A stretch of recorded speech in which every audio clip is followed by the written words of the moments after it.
vai ter muita gente que vai ajudar, vai participar disso daí, não é verdade, Não, Luiz? ele é sério, não Não é de Cauã apelido mesmo. não, é Cauã mesmo. Né?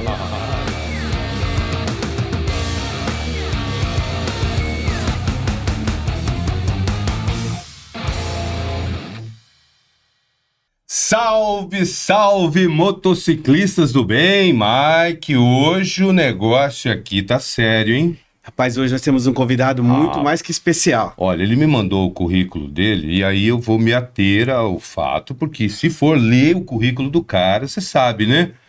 Meia hora só pra ler a parada toda. É meia hora e ele é bom na comunicação, tá? Muito, ó. Treinador de empresários, palestrante, hã? Mas ele é motociclista, Luiz. Mas é claro, e é por isso que ele tá aqui. Hã? Então vamos ouvir a história dele? Vamos apresentá-lo? Vamos! Ao vivo aqui com a gente, Irã Melo. Salve, salve, Irã. Tudo bem, querido? Que prazer, Luiz, Prazer é que prazer, nosso. Mike. Eu sou um fã da Porto Motos e eu fico muito feliz de hoje fazer parte, né, desse episódio e contar um pouquinho da minha história e como o motociclismo veio fazer parte da história do Irã. Irã, seja muito bem-vindo. É um prazer ter você aqui. Eu falo assim que ele é o meu... Na comunicação, o homem é fera. Essa fala dele assim, ó. Nós vamos falar aqui 3 horas e não cansa de ouvir o homem falar. Não cansa. Aliás, nós não vamos nem perguntar nada. Vamos lá, pode começar. Irã. Pode começar É com a você, oratória. é com você, vai. O Mike é muito generoso, mas a verdade é que quando nós nos dispomos a fazer um bom trabalho, a comunicação faz parte de algo que você tem que alimentar, buscar o crescimento, né? E eu tenho utilizado a comunicação também como uma forma de trabalho. E eu quero fazer um pouco dessa habilidade, levar para os nossos ouvintes, né, um pouco da experiência do que eu vivi com o motociclismo e de como eu me conectei com pessoas e empresários desse meio. Bom, você tá com 40 aí? Eu tô com... Quantos carros, você pergunta? É quase isso. Eu tenho 48 anos de idade, eu faço aniversário em abril, sou de 77, e tem já uma história, uma estrada. Quando que a moto entrou na tua vida? Qual que é a lembrança, a primeira lembrança que você tem de uma motocicleta? Que você olhou aquilo, falou, nossa, olha isso. Olha que engraçado, né? Eu tenho algumas memórias, as memórias de infância, elas vão ficando rarefeitas em nossas vidas, né?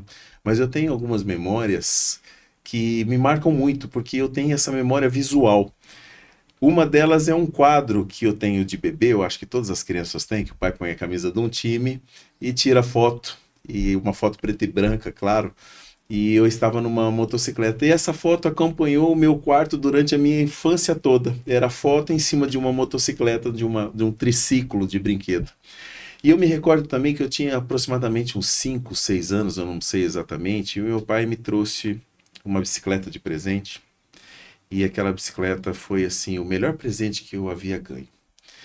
E eu olhava para aquela bicicleta, eu cortava um pedaço de garrafa, porque eu transformava ela em uma motocicleta. Quem nunca? Você fez isso? Já vi. Claro, porque ela tem que fazer barulho. Então, assim, eu descobri que essa paixão muito cedo faz parte de um desejo de sentir a liberdade, de sentir a gente contrariar a gravidade, porque a gente está em cima de 2 rodas, né, equilibrando.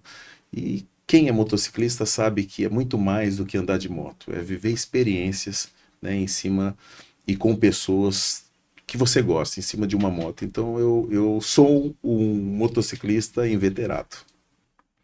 Ele tem história. Tem história. Só começou. Mas antes das histórias, vamos ensinar a fazer esse negócio aí, porque não sei se a molecada hoje em dia sabe fazer esse negócio. Eu fiz. Coloca um pedaço de garrafa PET, Exato. né, no pneu traseiro, aí ele bate no aro, No aro, e faz...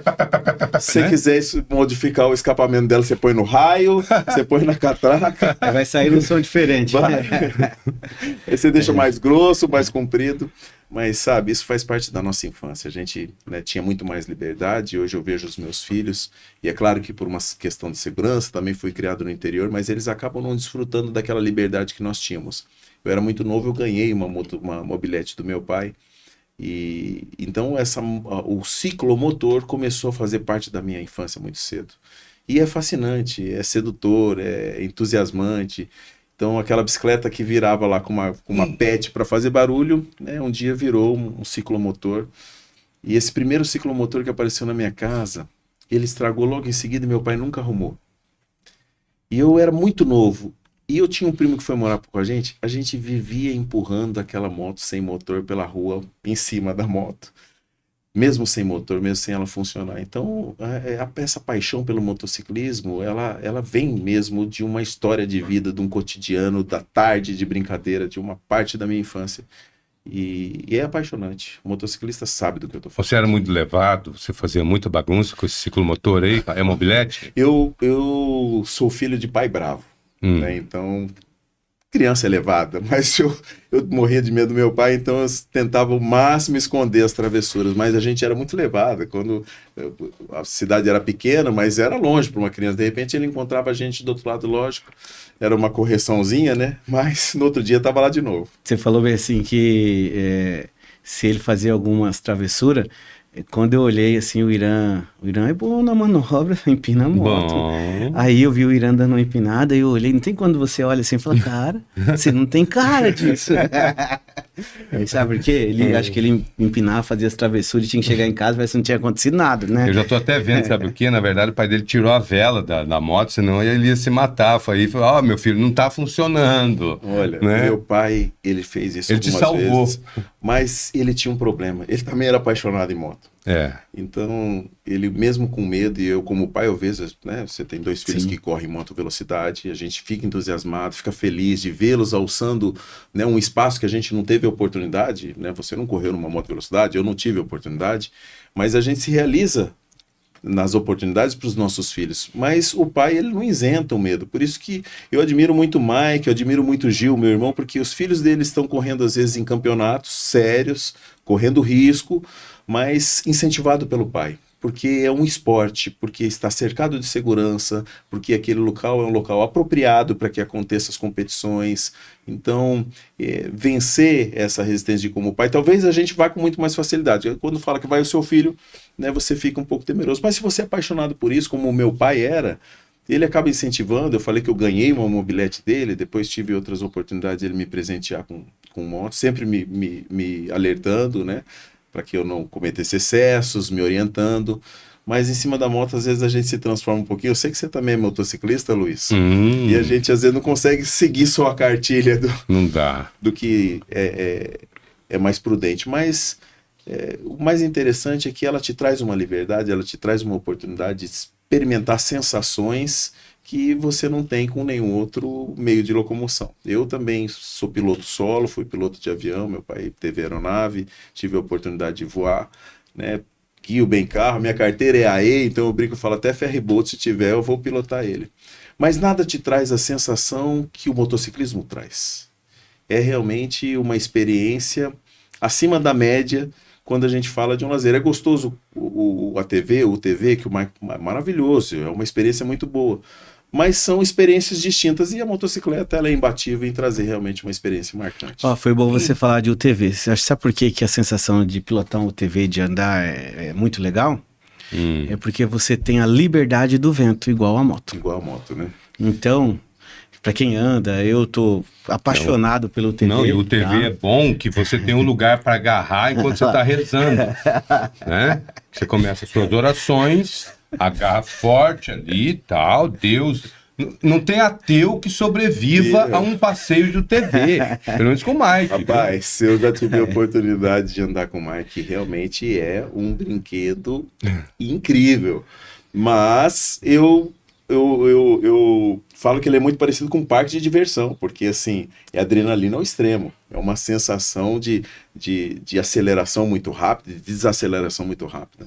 É fascinante. Eu acompanho o Mike, né, por essas trajetórias que ele tem, por esses passeios, por essas competições, e a gente pode experimentar um pouquinho das experiências que eles vivem ali, e é de se entusiasmar também, porque parece um público, né, muito unido, a família vai junto, e muitas vezes o motociclismo não permite que você, por exemplo, faça uma competição com a sua esposa. Tá? Existe, mas Sim. Não é o que é praticado. Já o TV não, ali você tem a esposa, às vezes você tem um navegador, você tem uma equipe fazendo parte, né, daquele lazer, daquele esporte. E o Mike tá de vanguarda aqui também, tem os equipamentos, tem para vender. Eu sei que nós vamos crescer nisso em breve. O TV é uma sensação única. É que nem você falou na questão da motocicleta. Mas quando você tá tomando aquele vento e sentindo aquela emoção, então aquilo te traz também, Luiz, assim, pelo menos pro piloto. Agora quem tá do lado, eu não sei muito bem o que sente, tá? Eu te falo o que sente. Continue. Conte-me mais. É o que sente, mas você tem a sensação da liberdade da moto. Sim. E você falou, ó, gente, eu gosto de moto, mas o TV também é bom, tá? Ocupa um lugar no seu coração, Ocupa um lugar no meu coração. E aprendi. Chegou e estacionou aí no coraçãozinho e tá lá. É muito, lugar muito cativo. legal. Por que, Luiz? Assim, hoje para competir de moto, eu falo isso dos meus filhos, tá? Sim. Você tem que ter preparo físico. E no TV, você precisa, mas você tendo a habilidade, ela sobrepõe o preparo físico. Inclusive, eu acho que para nossa faixa etária, ele é mais indicado para essas competições. Eu acho que a gente tá, porque andar com o Enzo, com o Cauã, com o Pedro, a gente não consegue. Exatamente. Mas entre a gente ali no TV, eu acho que a gente consegue equiparar essa diferença. Colocar assim, eu acho que eu andei muito pouco com o Irã e com você, Luiz, aquele dia, tá? E com o Irã, não, inclusive, foi bom. Tá bom, eu vou querer mais. Aliás, eu quero mandar um abraço pro meu cardiologista, explicar que eu cancelei aquele exame, porque eu fiz um passeio de UTV e saí do outro lado vivo. Falei, tá ótimo o coração, mas é muita adrenalina, é muita emoção, né? É rápido, né? Muito rápido. Você tem pra quem nunca andou, você tá de boa aqui, de repente o negócio vai, né? E já tá lá, é muito legal, muito legal. Eu falo assim, é um brinquedo... Um brinquedão. É um brinquedo de gente adulto, é um brinquedo que, inclusive, acho que uma faixa de idade aí nossa, é um brinquedo, pela a questão da segurança também. A moto é legal, por isso que é bom sempre estar andando preparado, mas assim, a moto você tem que andar muito consciente, claro que esse é outro brinquedo também, mas ele é um brinquedo que você coloca um capacete, ele já te traz muita segurança. Sim. A moto, ela precisa de muito mais equipamento. Você tem que estar paramentado mesmo para poder estar seguro, né? Com uma boa luva, com uma boa bota, com protetor. Mas eu ainda indico, tá? É a moto que você deve andar. Claro. Oi, Irã, mas vem cá, depois dessa mobilete, o que veio, o que passou, em que você andou? Conta pra gente aí. Olha... Quais foram as tuas companheiras aí? Quando você viajou? Conta aí um pouquinho dessa... A motocicleta sempre fez parte da minha vida, né? Meu pai tinha, na época da CB400, CB450, a primeira Elefantré da Agrale 27.5. Então eu sempre vi na minha casa, meu pai tinha muito medo da gente se entusiasmar, mas isso começou a acontecer já desde muito novo. E então eu tenho as memórias de viajando, puxando a moto na carretinha, nós andávamos na cidade pequena, eram outras épocas, eu venho da época até que o capacete já estava começando a ser exigido, então a gente tinha realmente um entrosamento muito grande com esse motociclismo. E em Diamantino, que foi a cidade que eu passei boa parte da minha infância, nós fomos para lá, eu era muito pequeno ainda, nós temos lá um cidadão que tem uma oficina de motos, e ele ficava na Avenida Central, então assim, ficava aquela fila de motos para arrumar lá, devia ter umas 40, 50 motos. A minha infância... Tá falando do Caverna, né? Exato, do Luizinho da Moto Caverna. Um grande mecânico, inclusive, um cara que acompanhou, né? Assim como o Mike aqui, ele lá em Diamantino, ele é uma referência. Sim. E tem uma loja muito boa. Mas ele não tinha essa loja, era um anexo lá, um quartinho ali na frente da casa da mãe dele, e eu passava, eu ficava horas olhando moto por moto, conhecendo o modelo, olhando o raio, olhando as diferenças da moto. Então, assim, eu sempre fui muito aficionado pela construção, pela engenharia, e aquilo fazia parte da minha infância. Então, para ir para a escola eu passava ali, para ir para o escritório do meu pai eu passava ali, para voltar eu passava ali, às vezes eu ficava incomodando o Luizinho a tarde toda lá. E tinha mobilete, né? Mexia com moto, desmontava, pintava, trocava vela e platinada, e escapamento, guidãozinho morcego, carenagem, né? Então eu sempre gostei muito, né, da modificação.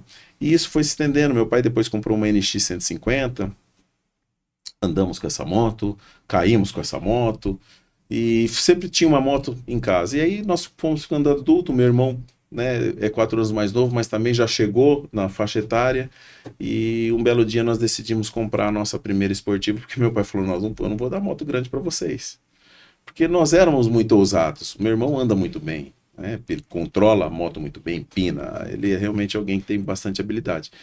Então meu pai via essa situação e ele tentava segurar. E um dia nós falamos, eu não consigo comprar, você não consegue comprar, vamos nos juntar e vamos comprar uma moto. E compramos então uma moto de 1000 cilindradas esportivas. E ali a gente iniciou uma outra fase do motociclismo.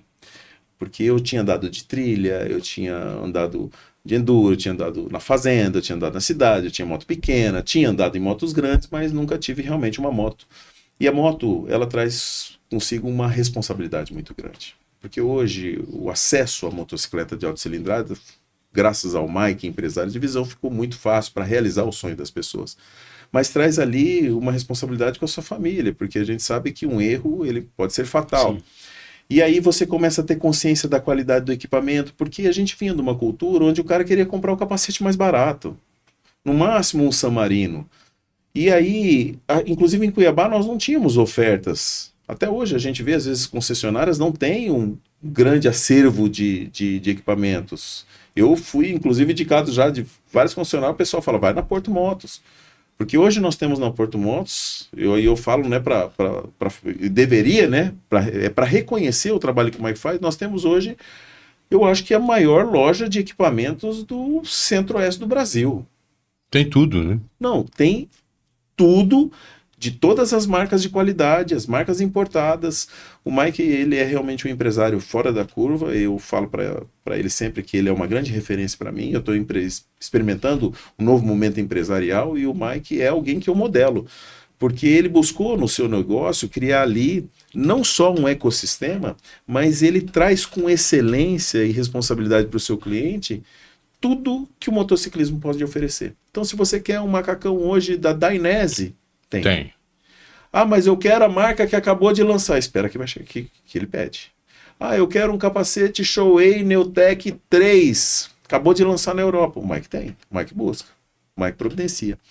Então, ele é muito ousado em proporcionar, né, pro motociclismo o acesso aos equipamentos. Então, quando eu tive essa consciência, quando eu comprei uma moto, de que era preciso eu ter um capacete de qualidade, que eu não posso derrubar esse capacete, porque ele pode criar ali uma microfissura, em um momento de um acidente, essa microfissura vai ser fatal, porque ele não vai trazer. Então, você começa a conhecer o mundo do motociclismo e a importância de você fazer uma boa escolha de um equipamento, porque o equipamento não é assim, eu vou pegar o capacete do meu tio porque ele tinha uma Hayabusa. Não, o capacete ele tem que ser ajustado com o tamanho da minha cabeça. Sim. A luva não pode me tirar a sensibilidade, ela não pode apertar, ela não pode sobrar. Então, o Mike, desde o início, nós ficamos amigos assim, porque dentro da loja ele ouvia muito e se passava um pouco, tudo que você pediu, tudo que você falou, estava acontecendo ali naquela loja. Eu acompanhei o crescimento da Porto Motos nesse sentido, e o que ela se tornou hoje é realmente assim o resultado de alguém muito visionário, Luiz, porque... Não foi sorte? Não. Não. Peraí, né, que tem gente que, olha aí, esse aí teve sorte, não vê o trabalho. Esses dias ele saiu 2 horas da manhã. Eu acompanho muito o Mike. Que hora que nós saímos de lá, sábado? Foi 2 horas da manhã. 2 horas de novo. E assim, eu quero me render em reconhecimento à Fran, que é a esposa do Mike. Além do Cauã, do Enzo, do Douglas, de toda a família que está ali, mas um grande homem, um grande empresário, quando ele tem por trás uma mulher que está junto com ele, que é parceira, que completa ele onde ele não consegue se estabelecer, porque você não consegue tomar conta de tudo. Então hoje ele tem ali, ele não é um braço direito, eu acho que ele é o braço direito da Fran.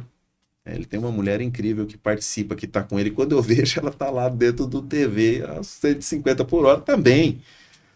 Né? Então é muito legal porque ele trouxe para dentro do lifestyle dele o motociclismo, mas não para ele, para nós, que somos apaixonados. Então hoje a gente tem ali uma concessionária de uma grande marca, que o Mato Grosso assim sofreu muito antes da vinda da Porto Motos com a bandeira Suzuki.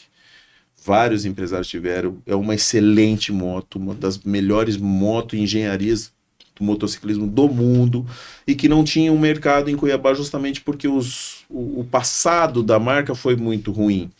Então ele é um homem muito ousado. Ele falou, não, eu vou pegar a Suzuki e ela vai se estabelecer. Hoje a gente tem aí uma marca extremamente competitiva. Então, é isso que eu gostaria de deixar muito claro, que quando você é apaixonado por motos e você encontra ambientes em que você pode adquirir conhecimento a respeito daquilo. Que conhecimento? Eu tive a moto a vida inteira e eu descobri que eu tinha que fazer curso de pilotagem. E foi lá na Porto Motos que eu encontrei o Marcelo Cara, que era um amigo, e falou, vai ter um curso. E eu fiz 1, 2, 3, fiz uns 5. E hoje eu encontro alguém que vai comprar uma moto e falo, faz um curso de pilotagem. Então a Porto Motos, ela traz motocicletas, ela traz equipamentos, ela traz oficina, ela traz preparação, mas ela traz também um ambiente onde você se conecta com pessoas que usam daquele lazer para que faça realmente um hobby, um prazer, e não seja um risco de vida apenas. Um hobby seguro. Um hobby seguro e um ambiente onde você está ali aprendendo. Hoje os meus equipamentos são basicamente todos comprados na Porto Motos, né, porque você encontra aqui dentro, né, desse número produtos que ele tem ali, preços extremamente competitivos. E aí eu falo, Mike, ele é muito agressivo na venda. O Mike, ele é muito obstinado. Eu já vi ele abrir e falar, não, eu faço o preço de internet. E a gente sabe que nem a Casas Bahia faz preço de internet. Você sabe que esses dias a gente estava fazendo uma gravação lá, aí isso já era 9 horas da noite, aí apareceu um rapazinho na porta lá, olha, tá fechado, né? Tá fechado. Queria comprar um capacete. E o Mike tava lá na sala dele, a gente ali gravando, falei, ó, cara, infelizmente eu acho que não rola, né? Porque tá tudo desligado, o sistema, né? Aí daí a pouco o Mike chegou, sentou, falei, um rapazinho ali tava querendo comprar um capacete, o menino ainda tava ali, porque as motos estavam todas pra fora, né? Ficou ali. Tava ali olhando e tal. Aí eu falei, ó, o rapaz ali queria comprar um capacete, mas não dá, né? O sistema tá desligado. Ele falou, não, dá sim. Ligou tudo, atendeu, vendeu o capacete pro cara às quase 10 horas da noite, né? Por isso então, que eu quero dar uma dica para quem vai montar o seu negócio, seja um pequeno negócio, seja uma empresa individual, seja um comércio, né, pequeno, não sei exatamente qual é o negócio que você pretende montar. Primeiro eu quero te parabenizar pela coragem, porque empreender hoje no Brasil é um desafio muito grande, né, em razão da estrutura política, tributária e etc. Mas se você quer realmente montar algo, olhe para empresários como o Mike e entenda que não existe almoço grátis. Eu olho para o Mike, ele é o cara que mais trabalha, ele sai 2 horas da manhã lá, ele abre a loja fechada para vender o capacete, porque ele decidiu entregar tudo, colocar energia realmente num projeto, não é deixar com que ele aconteça, se der certo, não. É fazer dar certo. É fazer dar certo mesmo diante de todas as circunstâncias que apontam o contrário. Então eu olho para o Mike, quando eu fui montar a nossa empresa, a nossa loja de carros, eu falei, eu quero ser um perfil de empresário como o Mike é, eu quero estar ali. Não vai ter preguiça, não vai ter fechado, não vai ter domingo, não vai ter madrugada. Se for preciso, domingo eu vou lá 10 horas da manhã, 10 horas da noite comprar um carro. Eu tô sem tempo essa semana. Se você for comprar um carro... Eu fico te esperando a qualquer hora da madrugada. Irã, muito ouvir isso daqui, cara. O que você vai falar agora? Vou falar pra você. Depois dessa. Não, o que eu falo, todo mundo sabe. O que eu falo é uma voz. Todo mundo olha para ele e vê o Irã, empresário que esse homem é. É assim, primeiro, eu amo fazer isso. Eu acho que assim, cada um tem uma missão aqui na Terra. E acho que a minha missão é isso. Vou colocar aqui, já aproveitando o podcast, nós vamos trocar essas ideias. No começo da minha vida, quando eu comecei, eu só pensava em grana. Acho que jovem, sim, qualquer um pensa nisso. Não tinha? Não tinha. Não tinha. Você é herdeiro? Não sou. Eu falo pra você, ó. Teve sorte, né? Mas, Ira, o mais ali, porque quando eu iniciei a empreender, eu tinha 2 escolhas, eu fazia isso ou eu estudava.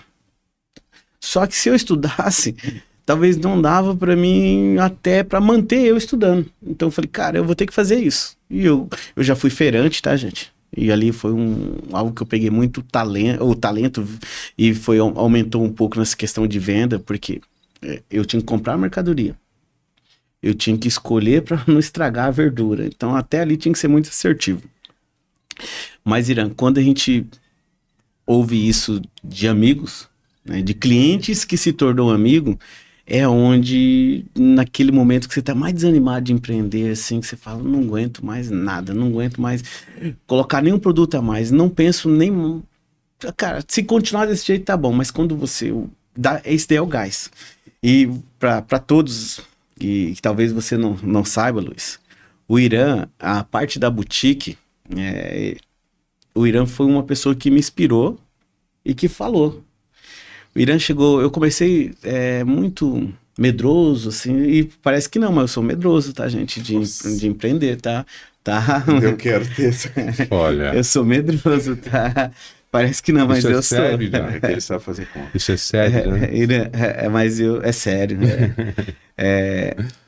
E quando eu iniciei ali, colocar alguns produtos mais premium, uns capacetes que traz... Capacete de 3 mil pra cima. Capacete de 3 mil reais. E eu ficava na loja com aquele medo. Por quê, gente? Ia fazer uma compra de 100 mil, vinha um caminhão de capacete. Agora. Não, aí quando eu chegava, eu falei assim, vamos fazer um capacete de 100 mil, vinha 2 caixinhas do tamanho dessa mesa. E aquilo dava sabe? Não enchia a prateleira. Aquilo me dava um medo. Mas um belo dia o Irã falou bem assim, Mike, você precisa trazer mais produto assim. Era um Shark. Um Shark que você falou. Mike, você precisa, Cuiabá merece isso. E eu vejo que você precisa trazer isso. Irã, muito obrigado pela dica. Muito obrigado que você encorajou, tá? Eu montar a boutique, tá? Foi através de ouvir, tá? O Luiz, eu falei de um podcast pro Luiz, falei com outras pessoas. Eu gosto muito de ouvir. E assim, ouvir esse podcast tá acontecendo, porque eu ouvi o Luiz, ouvi o Irã, e eu falei, cara, nós precisamos, vou colocar assim, nós precisamos alcançar mais pessoas para falar do motociclismo. Sim. Tem muita gente que tá ligada a nós, ali na Porto Moto, que nem você falou, é uma família, que as pessoas se conectam um com o outro.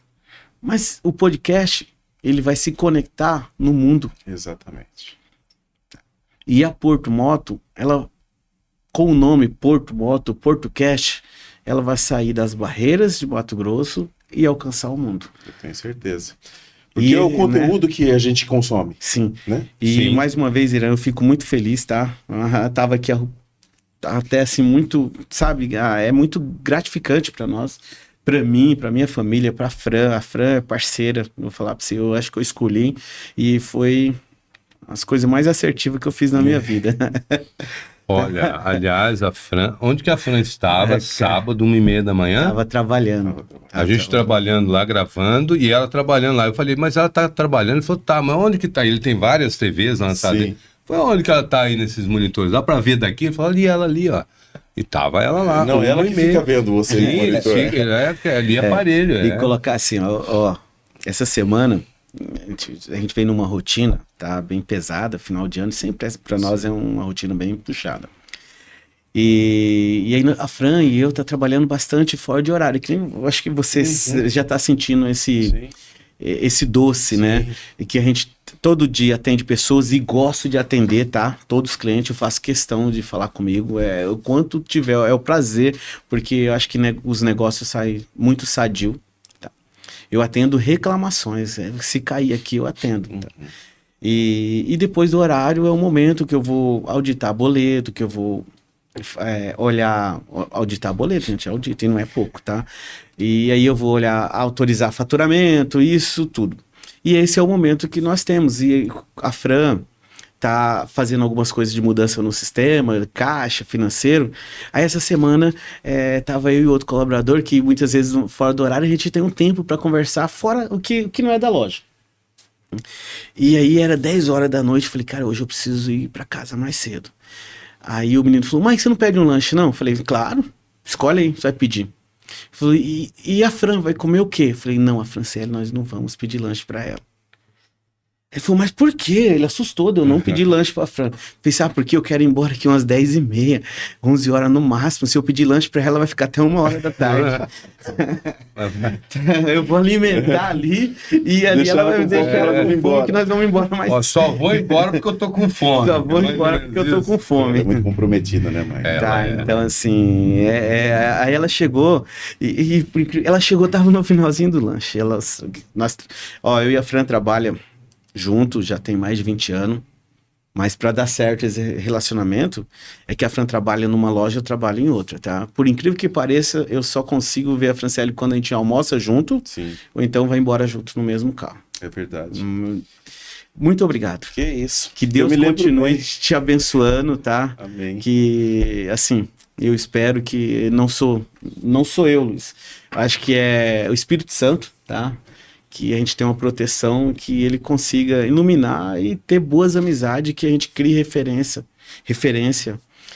tanto nas amizades, tanto pessoas boas, que possa ver na Porto Moto um negócio que não é só financeiro, Sim. mas que nós podemos ter sempre isso. O motociclismo é isso, tá? Sim. O motociclismo é isso. O nosso negócio, motociclismo, ele não é dinheiro. Acho que o dinheiro ele acontece em consequência a o que você me deu a dica. Sim. Eu quero pontuar duas coisas. Eu me lembro bem, eu comprei esse capacete, um Evoline cinza, porque eu fui falar com o Mike, e ele não é um capacete escamoteável simples, ele é aquele capacete que põe a parte do queixo atrás, então ele tem menos arrasto para você andar com o capacete aberto.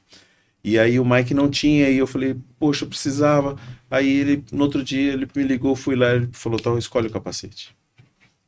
E aí eu escolhi o Shark Evoline que eu queria, não foi o que tinha. Passado, talvez, não sei se foi 10 dias, 7 dias, esse capacete estava lá, eu fui lá, comprei o capacete. Ele me fez o preço da internet. Ele fez o preço da internet da promoção. Então eu comprei um capacete.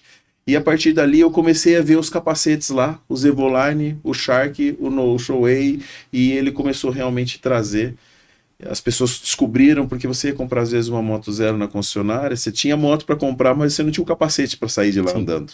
Isso já aconteceu várias vezes. E o Mike passou a ter o capacete, né, apropriado, com selo de Inmetro, o capacete realmente que trazia segurança, porque esses capacetes eles não são caros à toa, eles entregam realmente uma tecnologia de segurança muito acima da média. Então a gente fala hoje, o motociclista, você pode falar com o motociclista mesmo que entende moto, ele tem o equipamento dele de qualidade. Porque é a vida dele que está ali. Não faz sentido nenhum eu escolher a corrida como o meu esporte e comprar o tênis de R$100. Não é o valor do tênis. Mas ele não vai me trazer a tecnologia, eu vou ter um problema de joelho. Então essa era uma situação, eu vi do Mike, ele tem essa vontade, se passa pelo crivo dele como um empresário bem sucedido que ele é, sabe fazer conta, ele investe, ele experimenta e as coisas começam a acontecer dando certo ali. Então eu vejo nessa situação assim o empenho do empresário em levar para o seu público. E quando a gente fala, né, de ecossistema, de família, o motociclismo, Luiz, você sabe muito bem disso. Ele cria uma irmandade. De uma forma que eu não sei explicar para você a razão das conexões que se estabelecem ali.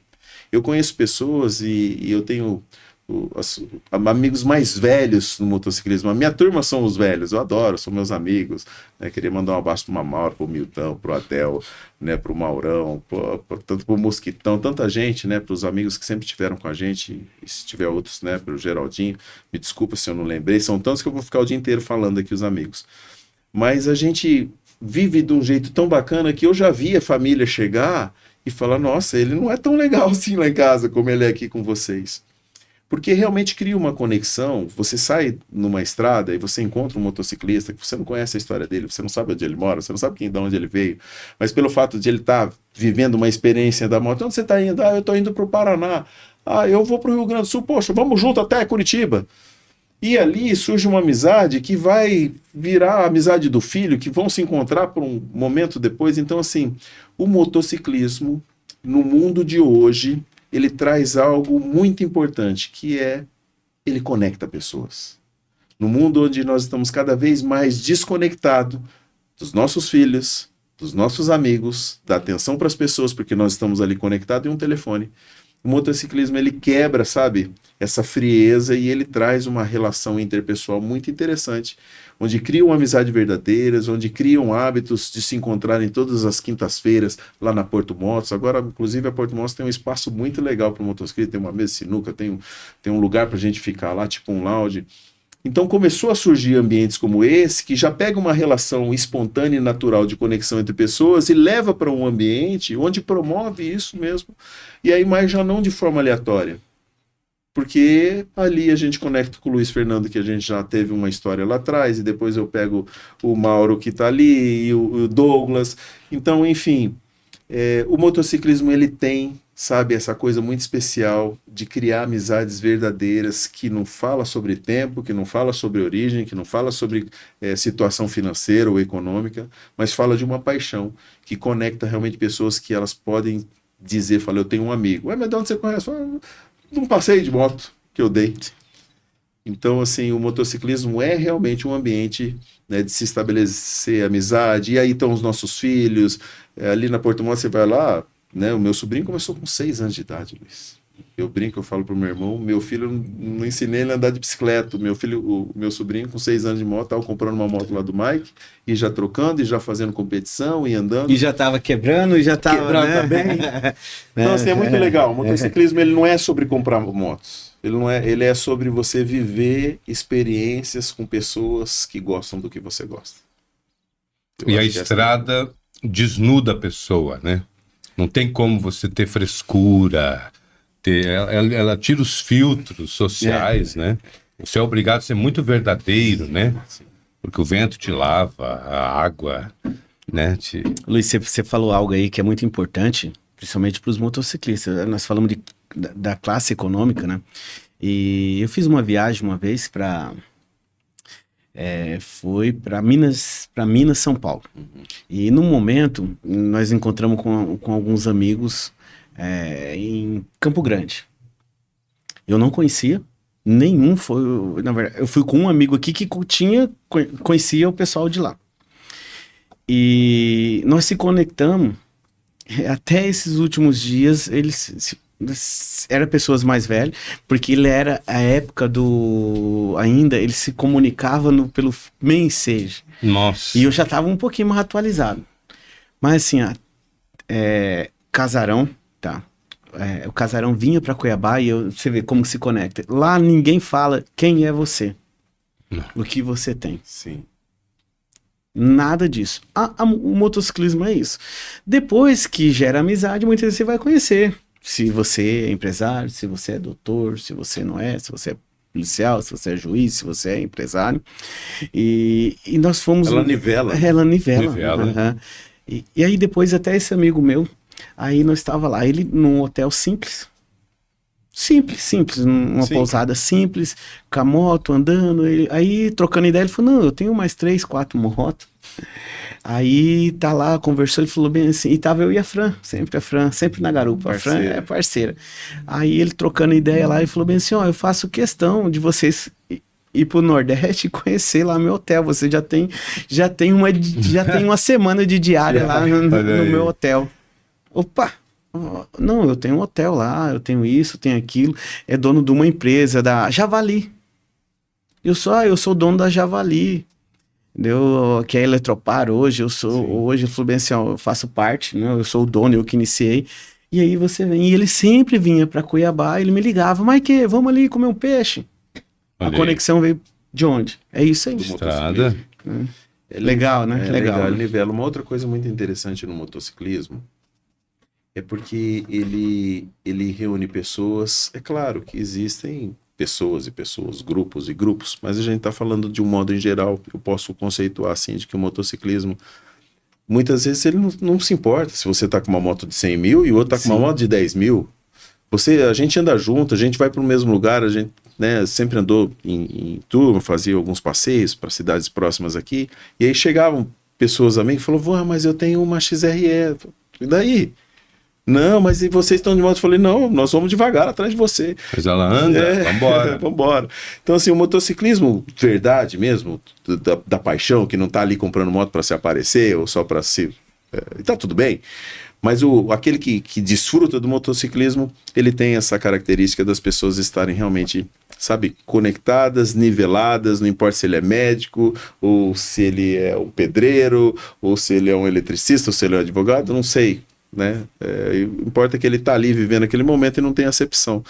Então, assim, essa história de moto, eu tenho também algo... Né? Moto não são só flores, né? Eu uma vez escutei de um amigo, ele falou, Irã, tem 2 tipos de motociclistas. O que caiu e o que vai cair. Eu falei, para com isso. O fato é que a motocicleta, ela contraria mesmo a Eu acho que nós somos todos aqui da segunda categoria. Que vai? Não, que caiu. Não, Que primeira, caiu. da primeira Eu da categoria. primeira. Você já caiu mais. Eu já. Eu também. E o Irã teve uma quarta. Eu quero até falar um pouco dessa história. Conte. Então ele me falou e é verdade, uma hora ou outra você pode estar de frente com uma situação inusitada que vai te levar a uma queda. Por isso a importância de usar um capacete, usar um equipamento, uma luva, uma máscara, um protetor de coluna, uma bota, enfim. Mas o motociclismo ele se ajuda muito. Aqui em Cuiabá é muito comum de acontecerem acidentes, eventualmente, e esse grupo de motociclistas se unir para comprar uma cadeira de banho, para comprar uma prótese, às vezes que perde, ou para ajudar a pagar um hospital. Às vezes não está nem ligado ao motociclismo, o cara estava com Covid, precisando de uma injeção, parece que tinha um negócio... O pessoal do motociclismo se une.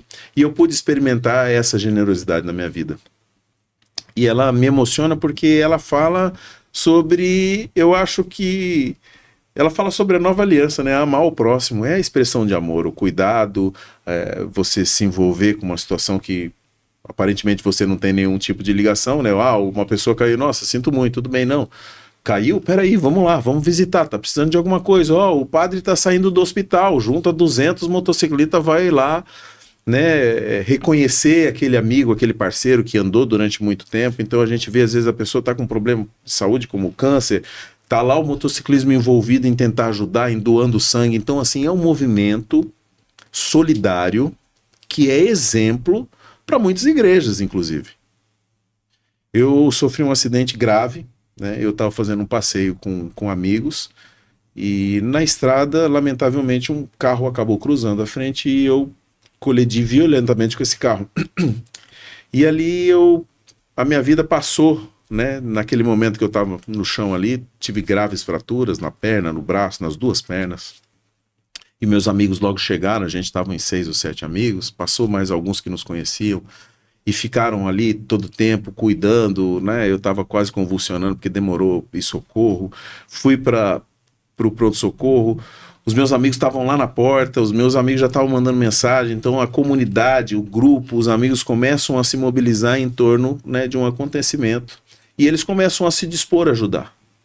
E a gente que eu não conhecia lá falou, eu sou amigo do fulano de tal, sou amigo do Mike, eu quebrei uma perna, você vai precisar de muleta, eu já vou deixar a muleta aqui, sabe? Então há um movimento espontâneo e voluntário de ajudar, e esse movimento é muito forte. E Luiz, esse pessoal, eles são tão incríveis que eles ajudam o motociclista, eles ajudam a família. Eu vou contar uma experiência e aí não sei se eu já tive a oportunidade de agradecer, vou usar esse espaço para fazê-lo. Meu acidente me levou a 1 ano de cama. É bastante tempo. 5 meses no hospital. É bastante tempo. Na época da pandemia, então, que você não pode receber nenhum tipo de visita, aí fica mais tempo ainda, né? Mas eu estava a todo momento ali recebendo o amparo dos meus amigos e aí começou a se estender, porque quando alguém cai, a gente imagina que ele vai sair daqui do outro dia. Aí fala, não, é mais uma semana. Ninguém aceita que você vai ficar 1 ano no hospital, 5 meses no hospital. Eu também achei que eu ia sair dali, mas logo que o médico me viu, ele falou, você vai demorar um pouco aqui. E um belo dia eu tomei conhecimento de que meus amigos estavam se mobilizando para me ajudar financeiramente, porque eu tinha uma empresa, eu estava em cima de uma cama, eles começaram a se preocupar como eu ia pagar as minhas contas. E aí o Mike, junto com o Tito, o Mauro e outras pessoas, mas principalmente o Mike, o Tito, o Mauro, o meu irmão, eles começaram a se mobilizar para fazer um levantamento de recursos. E eu não estava sabendo nada disso, eu estava hospitalizado, estava em casa. E um dia eu recebi uma ligação de um amigo, ele falou, Irã, o negócio é o seguinte, eu não sei se você vai gostar, se você não vai gostar, o Tito e a Adria, um beijo para eles, estão lá no Sergipe, amigo nosso, Suzuqueiro, né? Hayabusa. Ele falou, eu não sei se você vai gostar, se você não vai gostar, mas eu também não quero nem saber, passa o número da sua conta. Eu falei, mas o que você quer o número da minha conta? Ele falou, não, nós vamos depositar um dinheiro, porque como que suas contas estão vencendo e você precisa de uma ajuda. Eu falei, não precisa. Ele falou, rapaz, eu não estou perguntando, você passa o número, eu vou ligar. E, rapaz, eles começou a cair dinheiro na minha conta. Na época, isso tem 5 anos, foi 30 mil reais, quase. E aquilo me comoveu muito, porque de fato, né, precisa, mas não é por isso, é pela atitude espontânea, não foi ninguém falou. Depois eu descobri, o Mike foi lá, pegou um capacete lá de 5, 10 mil, o outro pegou um macacão e fizeram uma rifa e sortearam isso.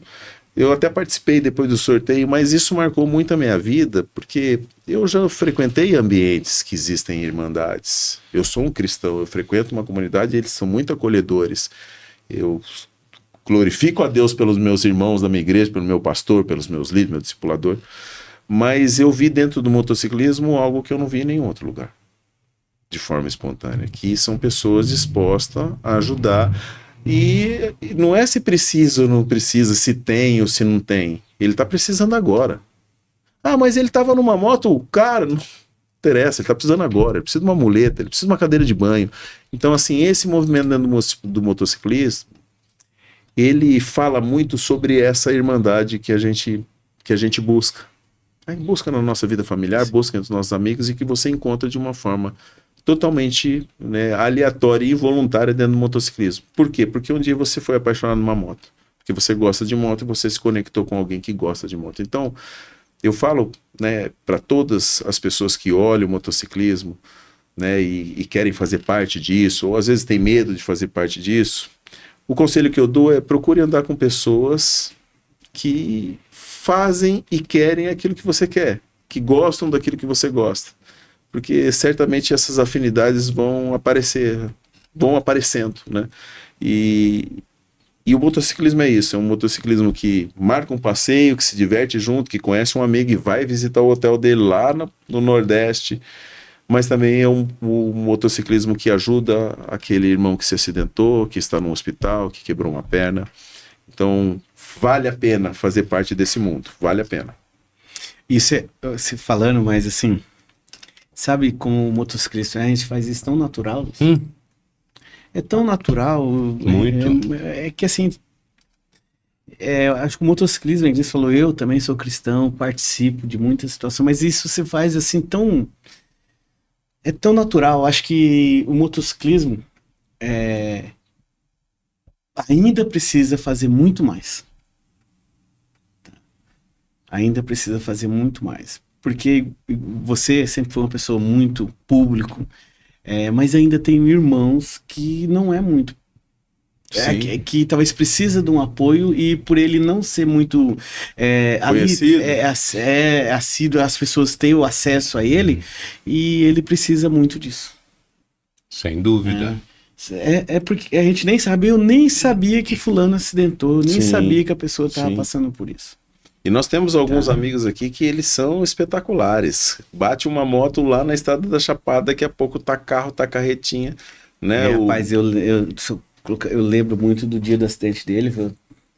Eu tava fazendo trilha, foi por volta de 2 horas da tarde, alguma coisa assim, né? Foi. E eu tava fazendo trilha, e eu fiz Cochipó do Ouro, cheguei pra almoçar, e assim, quando você vai na trilha, principalmente eu, tá? Não é todo, né? Eu chego assim que dá vontade de esticar e ficar pelo menos 1 hora só tentando voltar à vida. E aí eu não peguei no celular. Mas pra você ver como que é engraçado. E aí, sabe o que aconteceu? 2 amigos falaram bem assim, ó. Foi lá, Mike, o Irã acidentou. Você tá sabendo? E eu sei que você é próximo dele. Falei, não tô sabendo não. E aí que eu fui pegar o celular pra entender. Ver o que tinha acontecido. E aí liga, manda mensagem. É que nem assim, e o desespero. Porque assim, cara, são umas situações difíceis, né? Que a gente liga pra um que tá próximo, liga pra outro, liga pra um, liga pra outro. Aí consegui falar à tarde com uma Mauro. Mauro, e aí? Onde vocês estão? Não, mas já estamos aqui, já tá assim, mas... E aquela situação de ansiedade o RPM foi a 1000. já recuperou lá da trilha. O motociclista faz isso. Esses dias, né, nós temos amigo lá, o Mike sempre participa. O Jeff, né, Tagênio, o Mike. Chega Natal, o Jeff é o palhaço pimpolho, o cara tá no Hospital do Câncer, tá no movimento, às vezes a gente tem cortejo, né? Então é sobre isso, sabe? É sobre refletir de pessoas, segmento, cadê o seu sentimento? Cadê você de verdade, né? O motociclista aflora isso. Então, eu acho que fazer parte do motociclismo, ele começa a resgatar aquilo que tem se perdendo, que está se perdendo hoje em dia, que são as afinidades, que são as conexões de verdade, que são os relacionamentos duradouros. Então eu olho ali para a nossa turma, nem tudo é tristeza, acidente, a gente às vezes vai fazer um passeio, tem, né, o Moto Encontro de Brasília. É um evento que o pessoal vai, tem os estradeiros, tem o pessoal de Primavera, os Cavaleiros Negros, fazem um evento espetacular. Antigamente existia até um preconceito, evento de moto. Hoje os eventos de motociclismo são um dos melhores eventos para você se frequentar com família. Você vai no Cavaleiros Negros, é incrível, são pessoas da sociedade que estão servindo você lá, estão lá no bar, estão limpando as mesas, porque realmente é um movimento muito forte de união para promover um ambiente legal. Então eu até convido, se você não tem moto, vá, se é de Primavera, vá no evento do Cavaleiros Negros para você ver que bacana as bandas, a organização, o Carlinhos lá do pessoal dos Estradeiros, né, e tantos outros motoclubes que existem aí que realmente proporcionam um ambiente muito legal de união. E Irã, uma pergunta que sempre te falei, mas isso é bom colocar isso ao público, né? Você falou que da questão de ser empreendedor é aquele cara que não desiste. Mas algo em você, e é importante que todo mundo saiba, porque você passou uma barra bem pesada. E eu nunca ouvi, até já te falei, você reclamar. A palavra reclamar... Tipo assim, você nunca falou que tava ruim. Eu ligava pra ele e aí era uma situação até meia... E aí? Como que você tá? Cara, tô bem. O Irã, nunca Irã, eu colocar assim, vamos lembrar de Jó, né? Acho que você foi Jó ali, tá? De fato. Você passou, mas assim, Luiz, é difícil? Eu acho que eu tenho ainda, acho que Deus me preserve para nunca passar em situações assim, tá? Porque eu acho que para muitas pessoas é importante isso, tá? Ouvir o que você passou e o que você falou não é reclamar. Então sim, o que é? Sim. Eu queria falar primeiro o seguinte, reclamar quer dizer clamar de novo. É você trazer novamente uma situação que já aconteceu. Então a gente está falando de uma situação ruim. Toda vez que eu reclamo, eu trago aquela situação à existência de novo para a minha vida. O fato é que todos nós, ao longo de nossas vidas, nós vivemos experiências boas e não tão boas, aparentemente. Porque a grande verdade, nós já estamos então, não maduros. É ruim, é não tão boa. Não tão boas, porque nada ensina a gente tão bem quanto uma adversidade. Nada te traz um crescimento e uma lição tão grande do que um grande problema, desde que você olhe para essa situação aparentemente não tão boa e encontre ali uma grande oportunidade de crescer. Eu comecei a viver algumas coisas sucessivamente e eu sei que existem pessoas que passam por situações muito mais difíceis que a minha, mas o fato é que a minha história traz alguns episódios que, se você analisar friamente, são episódios difíceis de você superar. Suicídio na família, filho nascendo com problema, 1 ano de cama, pai... Tá, essa é uma parte da minha história. Mas o fato é que, diante desses acontecimentos, eu consegui encontrar grandes oportunidades de crescer. Eu até brinco, pode falar, mas você não está reclamando. Eu falo, não, é que pode estar vindo uma pior aí pela frente, então deixa eu concentrar a força para o que está chegando. Mas o fato é que eu tive a oportunidade de ter algumas experiências de um relacionamento com Deus ao longo da minha vida, que foi me trazendo uma concepção muito forte, né, da minha identidade, de quem eu sou e o que eu realmente espero. E o que eu espero não faz parte desse mundo aqui. E o que eu sou não é o que eu vivo. Então eu olhei para essas situações e falei, peraí, esse não é o fim da linha.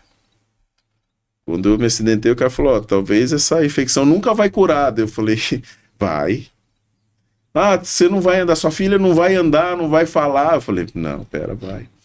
Então a fé está lá no livro de Hebreus, e eu tenho que falar isso porque eu sou um cristão e eu não consigo desassociar o que eu acredito para dizer de uma experiência minha, mas a fé, ele fala da certeza daquilo que se espera. E a certeza, ela não deixa margem para dúvida. Ela não deixa margem para si. Então, a fé é a certeza daquilo que se espera e a convicção daquilo que não se vê. Então, diante dessa fé, diante dessa certeza de que determinada circunstância que eu estou vivendo não é o meu ponto final, ou aquilo ali não vai me definir, mas aquilo ali sim é realmente uma oportunidade de aprender coisas novas, de encontrar uma força que eu não tinha, porque se você olhar para mim e falar, o dia que o cara falou, você vai ficar 5 meses no hospital, eu falei, não pode ser. Não, por quê? Eu vou ficar assim, eu estou bem, estou respirando. Mas você vai vendo que você tem que começar e adiantar, ficar lamentando, falar, eu não quero ficar. Não, eu comecei a entender que eu tinha que passar aquele momento ali e eu tinha que fazer o máximo de coisas que eu poderia fazer naquele lugar que estava me ligando à minha vida lá fora. Porque eu tinha uma família que me ama, eu tenho amigos que cuidam de mim, que me ajudaram, que me ajudam, que se preocupam comigo. Então, são motivos muito mais fortes para eu olhar do que para a minha situação atual. Então, assim, a dica que eu dou para as pessoas que estão passando por alguma dificuldade, né, seja ela de ordem pessoal, seja de ordem de saúde, eu brinco, né, câncer eu já tive 2, que fiz quimioterapia, tive um ano passado, artrose no ombro, acidente de moto, aí, mãe com câncer. Mas espera aí, a minha vida não é isso. A minha vida são amigos que me valorizam, é uma família que me ama, são filhos que precisam de mim, são situações onde eu preciso, inclusive, trazer para eles um comportamento que eles precisam ter diante da vida que eles vão enfrentar. E quando a gente fala, a verdadeira amizade é isso. Nós estamos aqui para inspirar pessoas. Quando eu falo que eu modelo o Mike, é porque ele é uma pessoa que inspira. Inspira como pai, inspira como marido, inspira como empresário, como visionário. Eu tenho que modelar pessoas. O Luiz Fernando, eu nem sabia que a gente tem quase a mesma idade, achei que ele era mais velho que eu, porque eu vejo esse cara na televisão desde a minha infância. E naquela época a gente olhava para o apresentador do jornal, a gente achava que ele era o mais milionário da cidade, né? Porque estava na televisão, televisão de tubo. Esse cara então, é o cara. A gente olha, mas o fato é que eu preciso, se eu quero ser um bom comunicador, eu tenho que olhar para um cara que tem uma história de boa comunicação. Se eu quero ser um bom empresário, eu tenho que olhar para uma pessoa que me inspira como empresário. Se eu quero ser um bom pai de família, eu tenho que olhar para alguém que estrutura o seu lar, mesmo diante de adversidade. Então, nós temos que procurar pessoas que a gente precisa se espelhar nelas, nas qualidades que ela tem. Nunca endeusá-las, achando que elas não têm defeito ou não têm algo para aprender também. Mas entender que ela tem autoridade para que eu possa olhar para como ela lida com os problemas, Sim. ou como que ela lida com a profissão, ou como ela lida com os seus negócios, e falar, olha, eu tenho uma referência forte. Então, diante dessas coisas que eu acabei sendo submetido, porque ninguém escolhe sofrer um acidente, passar por algum problema, mas ele tem uma escolha, sim, de como ele vai se comportar diante desse problema. Ah, eu não escolhi que minha filha nascesse com um problema de saúde. Tudo bem, mas eu posso escolher ter fé. Sim. Eu posso escolher agradecer a Deus. Eu posso escolher, porque a Bíblia fala até sobre isso, ela fala em tudo dai graças. E em tudo é tudo. Não é quando as coisas estão dando certo.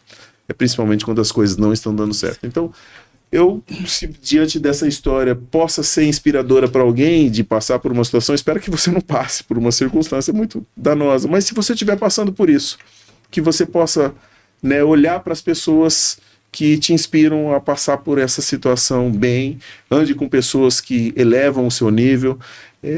Eu sempre digo que se você anda com os melhores, você se torna um deles. E se você está numa mesa com 4 idiotas, você é o 5º. Então, é sobre isso, é sobre olhar para as pessoas, eu nasci assim, vou morrer assim. Não, vamos melhorar, vamos buscar gente para andar junto, vamos se ajudar. Eu acho que todo mundo tem condições de estender a mão, ninguém é tão escasso que não tenha nada para oferecer e ninguém é tão abastado que não precise de nada, não precise receber nada. E a vida, o motociclismo e a amizade, essencialmente é isso, na minha concepção. Uau! Irã! Dorme com essa aí! Irã? Você, exemplo. Rapaz, eu falo pra você, Luiz, esse menino tem que vir um dia aqui pra ele apresentar, né? Porque eu vou falar pra você. Eu nasci pra sair lá. Alguém vai nos entrevistar. Eu coloco assim, o Luiz aqui, eu tô aprendendo muito com ele também. Tá? Essa questão da comunicação.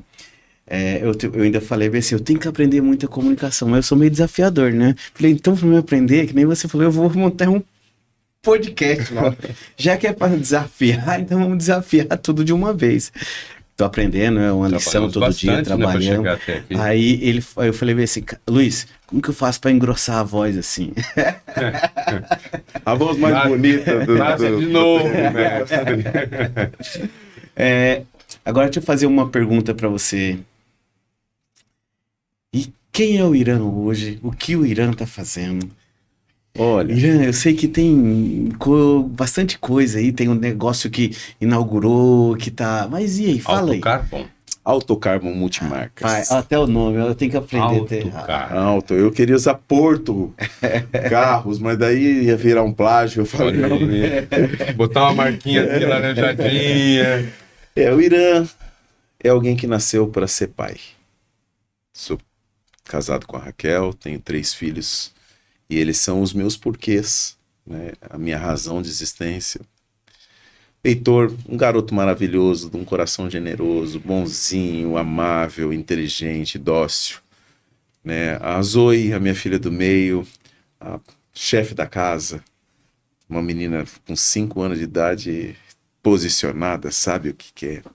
E a Olivia, que é a minha filha mais nova, que foi essa filha, quero dizer, ela nasceu com problemas, nasceu com cranioestenose, displasia de quadril, ela é o milagre da minha casa. Eu tenho um milagre em casa, uma filha que eu não sabia qual seria o futuro dela, ela é absolutamente perfeita, linda, bem-humorada, divertida.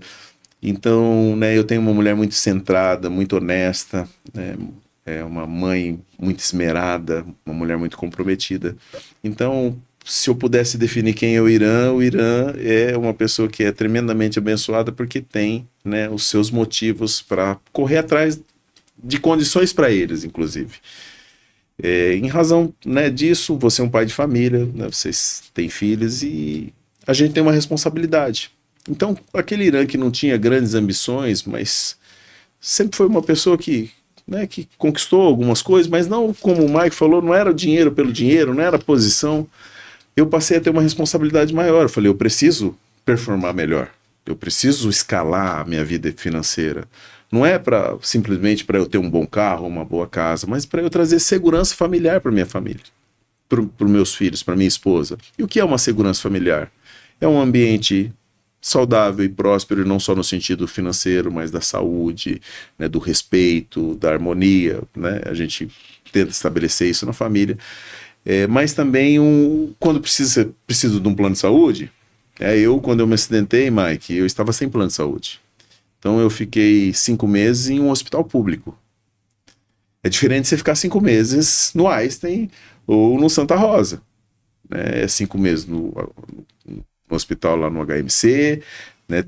2 meses lá, 3 meses lá no São Benedito. E eu pude experimentar, né, como de fato viver ali alguém que tem que ficar hospitalizado dependendo da saúde pública. E eu sou grato a Deus porque, com todos os gargalos, com todos os déficits, com todas as situações danosas que ainda existem, né, na questão da saúde pública, existem pessoas lá dentro. E essas pessoas, elas fazem toda a diferença, como fizeram na minha vida. Me deram banho, me trocaram fralda, me deram medicamento, limparam as minhas feridas e me assistiram. Então, assim, a gente passa por esses percalços, mas vai encontrando dentro de toda a situação as situações realmente positivas e que fazem a grande diferença. Então, o Irã hoje é um pai de família e que olhou para a sua vida pessoal e falou, agora eu preciso além. Eu venho assim, né, eu fui muito tempo assessor de juízes, embargadores, fui trabalhando no Ministério Público, trabalhei com política, fui marqueteiro de campanha, fui candidato, não porque era o meu sonho era ser um candidato, mas por me sentir qualificado para fazer um bom debate, para fazer um bom enfrentamento em torno das políticas públicas, que como cidadão eu tinha, sim, certamente tenho as minhas revoltas, podemos dizer assim, ou as coisas que eu não concordo. Então, naquele momento da minha vida fazia sentido fazer esse enfrentamento, mas não por vocação, não por paixão, mas por responsabilidade. Só que essa responsabilidade acabou mudando o rumo, porque quando você passa a ter situações na família que merecem ser priorizada, eu tenho uma filha que nasceu com problema, eu tive um problema de saúde, então eu peguei e resolvi voltar um pouquinho minha atenção para casa. E isso começou a despertar em mim o desejo de empreender de uma forma diferente. Gosto muito de carros, gosto muito de moto, entendo muito de motocicleta, sei dos lançamentos, conheço as motos que estão chegando, né, e conheço os carros, sempre gostei muito de carro. E eu comecei uma mentoria com uma pessoa que virou meu amigo, que estava querendo performar melhor dentro do negócio, e ele nasceu de um projeto pequeno. Ele era um lavador de carro e ele virou um lojista. E tem uma trajetória interessante, né? Não é o maior lojista, mas é alguém que saiu de um ponto e foi para outro ponto muito interessante, alguém que performou. E essa amizade, essa consultoria, eu olhei para ele e falei, olha, eu acho que eu tenho algumas indicações aí para a gente fazer. Fiz um planejamento estratégico e dentre eles era subir o ticket do carro, dos valores dos carros. E a gente iniciou esse negócio e a gente falou, uma hora vamos montar uma loja juntos. E aí, um dia eu estava passando próximo da minha casa, tinha um ponto bem bacana, e eu falei, rapaz, aqui dá uma boa loja de carros. E peguei o telefone, liguei e fiz a locação daquele imóvel. E aí nos reunimos e falei, vamos montar. E começamos a idealizar o perfil e o segmento que a gente queria atuar. E a Autocarmo nasceu justamente para atender um público que a gente entendeu que aqui em Cuiabá precisava de um pouco mais de atenção, não que exista. Nós temos excelentes lojistas, nós temos aí excelentes concessionários. Eu conheço o Everton, conheço o Bressani, eu conheço tantas outras lojas, o Magno, tantas pessoas, o próprio Borges, né? E reconheço, são grandes empresários, têm grandes produtos, o Sander e tantos outros. Mas eu entendi que era um mercado que cabia, sabe, uma proposta diferente. E qual é essa proposta diferente? Olhar para o nosso cliente e entender que não é vender carro, é entender que ele está ali diante de uma conquista dele. Porque uma pessoa que compra um carro, ou ele precisa daquele carro para trabalhar, ou ele precisa daquele carro para a família, ou ele precisa daquele carro porque ele gosta e sonhou em ter aquele carro. E eu não sei o que ele abriu mão para ele conquistar aquele carro. Eu não sei quantas férias ele deixou de tirar, eu não sei se ele deixou de comer fora, eu não sei se ele se privou de comprar outras coisas. Então, é uma responsabilidade muito séria. O Mike sabe disso. Quando a gente vende uma moto, quando a gente vende um carro para o nosso cliente, nós estamos ali participando de uma conquista dele. Então, faz todo sentido para mim empenhar esforços para atendê-lo de uma forma onde eu venho honrar essa aquisição que ele está fazendo. Honrar como? Trazendo um negócio leal, trazendo um negócio justo, trazendo um bom produto, trazendo uma responsabilidade, porque o Mike vende motos novas, mas elas podem dar problema. Esses dias eu tenho um amigo que comprou uma Corolla Cross, com um excelente carro, dá muito pouco problema, mas com 1.200 km teve que trocar o câmbio. Então todas as máquinas são passíveis de problemas, todas as relações comerciais podem trazer a responsabilidade civil, a responsabilidade sobre aquela negociação, sobre aquela operação. Então eu tenho colocado o nosso perfil como um empresário que entende a responsabilidade que ele tem diante daquela relação comercial, mas que aquela relação comercial ela só é o auge de uma outra situação que nasceu ali de abrir mão, de dar conquista, de juntar o dinheiro, de realizar a compra. Então, eu tenho feito um atendimento diferenciado. A gente está numa fase de estruturação ainda da loja, mas a gente tem trazido o nosso cliente, valorizado o nosso cliente. Eu tenho muitos amigos parceiros, a gente está especialista em consignado. É um mercado que existe sim, mas ele sofria muito porque o consignado, quando ele está muito misturado com o próprio, ele traz a sensação de que a pessoa não vai dar atenção para o consignado, ele vai dar atenção para o que é dele. E eu brinco muito que a pessoa, quando ela chega numa loja de carros, ela não chega confortável achando que ela vai fazer um bom negócio. Existe um sofisma, existe um pensamento, um comportamento que eu fui entender muito bem quando eu fui analisar as relações comerciais, que a pessoa ela chega numa loja para comprar um carro, mas ela chega achando que ela pode ser passada para trás, que o carro não é um bom carro, que eu vou estar ganhando dinheiro em cima dela. Então, às vezes, ela vem com algumas mentalidades que elas precisam ser desconstruídas em um bom atendimento. E um bom atendimento não é só uma habilidade de comunicação, mas um atendimento com verdade, um atendimento com honestidade, com coerência. E eu quero lembrar uma situação que aconteceu essa semana. Eu estava apresentando um carro para uma mulher, para um casal, mas o carro era para ela, então ela estava à frente da apresentação do carro. E era realmente um carro muito novo, muito bonito, um seminovo. E em determinado momento, quando eu estava mostrando a qualidade do carro, ela me faz a seguinte pergunta. Ela falou, Ira, este carro era um carro de mulher? Porque existe um conceito de que o carro de mulher é um carro melhor, e nem sempre é assim, porque às vezes não troca óleo, não faz a manutenção. Mas existe no mercado um conceito de que o carro de mulher é um carro melhor do que um carro de homem. Eu disse para ela, falei, olha, eu não posso te afirmar. Se eu disser que eu gostaria até de dizer que é de mulher, mas se eu disser de mulher, eu vou estar mentindo porque eu não sei se esse carro. O proprietário dele é o Paulo e ele quem me trouxe, esse carro está consignado. E depois, quando eu fui falar com o Paulo, quando a gente estava ajustando o preço, ele falou, esse carro aí era da minha sogra, foi dela a vida inteira, e ela ouviu, eu falei, bom, o carro era de mulher. Então, sabe, é a honestidade da tratativa. Eu não preciso vender o meu produto, eu não preciso iludir o meu cliente. Eu não preciso contar uma mentira sobre o que eu estou vendendo. Eu posso apoiar na verdade.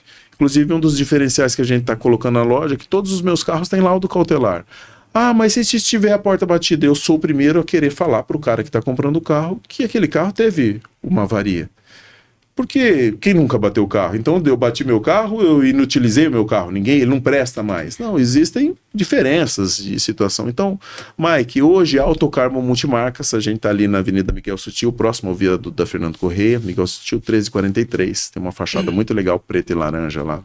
Ela está se posicionando no mercado para levar para os clientes, para levar para aquela pessoa que quer comprar um carro, um tratamento leal e íntegro para que ele possa fazer uma compra segura de que é um bom negócio. Seguro também que vai haver uma responsabilidade diante de uma situação que possa acontecer que foge ao nosso controle. Mas principalmente que ali ele vai também ter o seu bem, porque hoje você vai, para finalizar, que é uma questão do carro que acontece muito, e para concessionária você sofre com isso. Eu vou lá trocar o meu veículo num veículo novo, num veículo seminovo. Quero fazer o upgrade da minha compra, da minha motocicleta, do meu carro. Quando eu chego em uma concessionária e eu vou para uma avaliação numa concessionária de carro, vamos dizer que o meu carro vale, na minha cabeça, R$100 mil. Sim. Tá? Muita gente acha que a FIP é o preço da moto e do carro. Não é, ela só baliza, né? E aí eu acho que 100 mil. E a concessionária vai fazer uma avaliação e ela fala, olha, eu pago 80 mil, eu pago 60 mil. Muitas vezes o cliente fica insatisfeito, até porque ele não entende que uma concessionária ele tem que dar a entrada da nota. Isso tem um custo tributário, tem um custo financeiro. Ele tem que fazer a saída da nota. Ele tem que assumir a garantia, porque se eu compro um carro numa loja e ele dá problema, eu vou ficar bravo. Agora, se eu compro um carro numa concessionária, mesmo que for seminovo, eu acho que eles são obrigados a resolver tudo, porque eles são uma concessionária. Então, o nível de exigência do consumidor e do cliente é muito maior com uma concessionária, às vezes até do que os lojistas. E a operação de uma concessionária é mais cara. Então, ele não consegue, para agradar o cliente, pagar os 100 mil, até porque ele tem que ter lucro, ele não é uma entidade beneficente. Às vezes eu brinco, falo, você quer? Eu tenho um instituto na minha igreja, lá chama Instituto Videiro, lá a gente ajuda os outros, aqui é uma operação comercial. Então, assim, o custo da operação impacta na avaliação. Quando eu pego o consignado, eu pego aquele cliente que está insatisfeito com avaliações que ele teve em concessionárias em outras lojas e falo, olha, vamos precificar o seu carro. E eu respeito muito o preço que ele quer no carro, porque não sou eu que vou colocar preço no bem dos outros. Sim. Mas eu, como um consultor, eu vou explicar para ele que se nós não posicionarmos o nosso preço corretamente, isso vai impactar no tempo que vai levar para vender. E economicamente, se um carro demorar 3 meses, o dinheiro que eu não flexibilizei para anunciar ele aqui, ele fica menor. Então, ou seja, se eu tivesse colocado 5 mil mais barato, tinha girado, né? Eu tinha girado e eu deixei 3 meses de vender. Então, o que eu trago para o meu cliente são informações e um conceito sobre o investimento no seu veículo, de como melhor ele fazer e como eu atender o consignado, que é aquela pessoa que quer deixar um veículo para vender e eu vender, né, sem que ele tenha grandes esforços. Além de você falar isso daí, é importante também falar a concessionária, né? O cliente, ele não tem o costume de buscar um produto seminovo na concessionária. Sim. Quando vai buscar um produto, ele vai buscar da marca. E, por exemplo, eu tô lá, concessionária Suzuki, e até tem um moto seminova lá de outras marcas. Mas aí tem outras situações. Como a gente defende a bandeira, e isso é todas as concessionárias, ele vai dar evidência no quê? No novo. Sim. Tá? Então, o custo, além do custo, a operação, que você não vai poder ficar lá evidenciando outra moto, até porque a gente é chamado de dealer, né? Uhum. A gente não pode evidenciar outra marca. Então, isso também gera um certo custo, né? Sim. Sim. E acaba impactando na sua negociação com outras marcas, porque você é um representante de uma marca, você tem obrigações contratuais que extrapolam até o bom senso, porque a empresa, a multinacional, ela não quer saber se você precisa negociar outras motos, ela quer que você evidencie a dela. Algumas outras marcas grandes aí, a gente vai falar, porque a Saga, vou colocar aqui, que tem na mão várias marcas, hoje eles abriram os seminovos, né? Sim, só para isso, exatamente por esse motivo. Então, é até uma questão assim, que se tem fluxo, o importante é abrir uns seminovos para as marcas. Irã. Não, mas não abre não, você leva lá para Porto Alegre. Então, só para eu entender, a Autocarbon não vende carros, ela realiza sonhos. Exatamente, ela participa das conquistas. Ai, é muito sério isso, massa, viu? É muito demais, sério. É muito sério. Irã, e assim, nós já temos que marcar outro podcast. Eu vim aqui falar da parte de treinamento. De treinamento dele aqui também. Empresarial. Que também é muito grande. Ó, vou colocar assim, quem quer ver o Irã falar mais um pouco aí, que ele não falou, acho que falou 1% só, mas tem outra parte de treinamento dele aí, que nós vamos deixar para o próximo podcast. E quem quer saber mais sobre o Irã, escreve aí. Mentor de empresários, né? Que mais? Qual que é qual que é o guarda-chuva aí? O guarda-chuva de verdade, né? Eu sou filho amado de Deus, mas eu sou alguém que eu posso te ajudar. Eu posso ajudar pessoas dentro daquilo que eu faço, né? Ao longo de um desenvolvimento pessoal, eu adquiri uma expertise, eu sou especialista em pessoas, né? Eu conheço temperamentos, eu tenho formações nesse sentido, além de uma habilidade natural de comunicação, de percepção. E é aquilo que eu falei, eu não sou bom em tudo, pelo contrário, eu sou péssimo de jogar bola, por exemplo, não me chamo de jogar bola, agora eu manco de uma perna depois desse acidente, mas é a desculpa porque eu nunca joguei mesmo. Tá andando de moto ainda? Tô andando de moto, inclusive fiz uma viagem esses dias para Campo Grande, foi incrível a viagem, foram 1.000 e poucos quilômetros de viagem. Foi depois que foi a primeira vez que você pegou? Depois? Não, eu já tinha andado bastante, já tinha feito passeio em Campo Verde, mas lá em casa, até vou contar uma história muito engraçada, a Olívia tem 3 aninhos, né? E eu queria ir de moto para Campo Grande, para um evento que eu ia ter da Febracis lá do Maestria. Até quero mandar um abraço para o Fábio e para a Andresa, que são donos da Febracis do Mato Grosso do Sul, do Paraguai e agora em breve da Bolívia, se tudo der certo. É uma grande escola de desenvolvimento humano e é muito legal. E eu queria ir para lá, mas eu não queria falar para minha esposa que eu ia de moto, que eu queria ir de moto, até porque eu fiquei em casa usando fralda, ela trocando a minha fralda, então tem um trauma assim ali pela situação. Mas aí começou a ficar caro, meu carro tava com um problema, aí chegou 2 dias antes, a gente tava sentado na sala, ela falou, amor, e como que você vai? O carro deu problema, você quer ir com o meu carro? Daí eu peguei, né, me preparando para aquele momento que chegou sem esperar, eu falei, eu vou de moto. Ela falou, você vai de moto? Aí a minha filha de 3 anos, ih, vai cair de novo. Eu falei, não, tá repreendido esse nome. Ai, meu Deus. Todo mundo do motociclismo. Pô, 3 anos, ela nem era nascida quando eu tava. Sabe, uma vez eu fui viajar, eu tava indo pra São Paulo, depois eu dar uma viagem, enfim. E aí eu fui dar um beijão na minha mãe, né? E ela morava lá no Santa Amália. O Santa Amália tem uma curvinha assim que você entra na avenida principal e eu vim com tudo, né? A moto carregada, baú, escambau, pronto pra sair dali. Sim, dar um beijo na minha mãe, na minha tia e estrada. E quando eu viro na avenida, 2 bem-te-vis, um correndo atrás do outro, brincando, não sei, não bateram na frente da moto. E morreu os 2 bem-te-vi. E aí eu comentei com a minha tia, falei, aconteceu um negócio aqui em cima comigo agora, estranho. 2 passarinhos passaram e praticamente se suicidaram na moto, porque eu tava vindo correndo. Aí ela falou assim, eu não iria. Cara, é chato, né? A moto tem isso, a família às vezes ela passa por situações. Minha mãe quando vai falar alguma coisa, eu falei, mãe, não fala. Não fala. Mãe, não fala. Ainda mais boca de mãe. Mãe, só consegue orar, mas isso fica só pra senhora. Irã Melo, que lindo que você falou. Foi muito bacana, né? Eu que agradeço. Que bom isso aqui, né, cara? Vai começar que horas o podcast? Já pode começar? Pode começar. Tá gravando já? Já tá. Poxa vida, querido. Ó. Prazerzaço, viu? Foi massa. Pai da Luna. Foi massa. Pai da Luna. Pai do Enzo e do Cauã. Luna, não, pai da Luna, da Aimee, da Aimee, Cauane, verdade, conheci a Aimee do também. Luiz Fernando e do Malik, Uau. saudoso meu querido filho, que um dia vamos nos encontrar de novo. Esse é mais cristão que a gente, porque ele multiplicáveis ele levou a sério. Muito. Vamos lá então, Guilherme, obrigado, querido. Vamos voltar, né? Vamos marcar esse retorno para você falar um pouquinho, orientar, né, os empresários. Aliás, nós vamos ter uma série, né, Mike? Sim, de alguns programas que a gente já está bolando para orientação empresarial. Você já está convidado para vir nesse viés aí.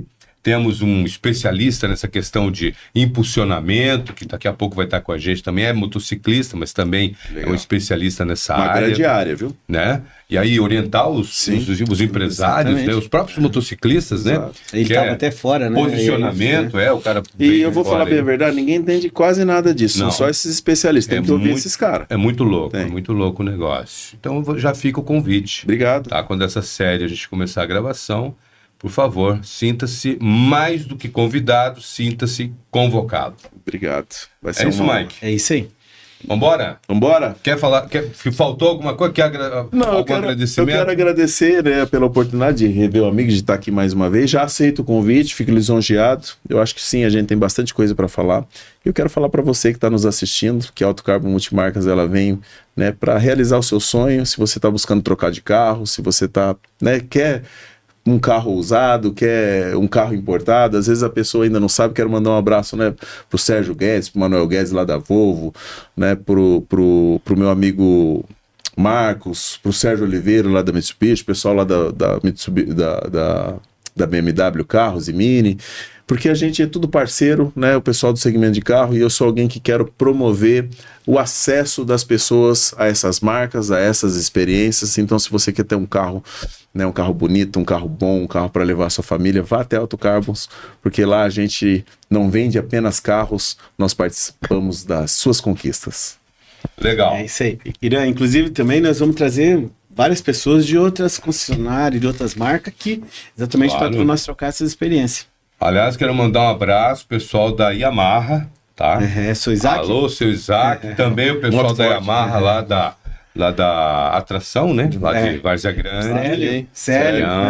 Um abraço, todo mundo aí já tá combinando para vir aqui falar do lançamento deles agora. Sim. A Teneré 700. Sim. Que máquina, hein, cara? Que máquina. Daqui a pouco eles vão vir com a gente aqui.